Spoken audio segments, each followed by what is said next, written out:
I get this a lot as well. People saying, please pray for me, because our phone lines are for that prayer request. Please pray for me.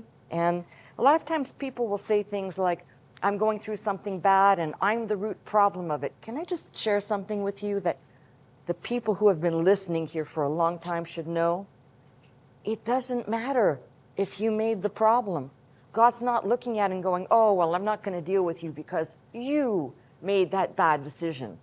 Most of the stuff that happens to us is because of our own doing. We are usually thinking we are wiser than we actually are in many things, right? And then we'll turn around and we'll say, boy, I really messed that one up. Okay, that's the acknowledgement.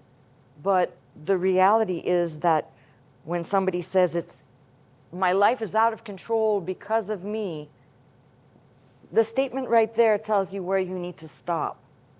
And stop using the statement, because of me. That's the solution that we have in Christ. And yes, blessed men go through valleys of weeping. They're not supposed to stay there. But it doesn't matter what got you in that valley. The fact of the matter is, if you have faith and you trust God, God's going to get you through. And usually, I'm going to say this, the bulk of humanity's problem is self-inflicted. So imagine if we all went around saying, with a reality check, look at what I've done. That still lies on self. So even though this is a longtime believer and brother in the faith, you're not looking in the right place. We're all mess-ups.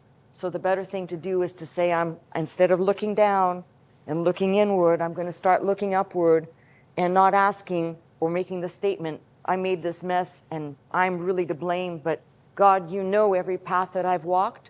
You know every failed attempt. And yet here I am, right back at your mercy, speaking to you the same, whether I did it or not, whatever it is. So to this brother and to anybody else listening to me, it is just a small pivot from looking internally to looking up. And the moment you do that, a lot of that valley lockdown will start to open up, because you realize that God's made a way where you can't see one, regardless of how you got there. So just reminder to self, all right?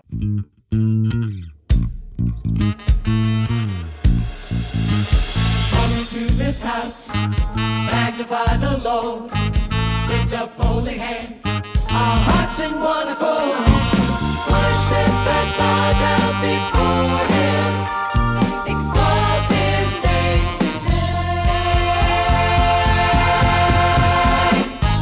Come into this house.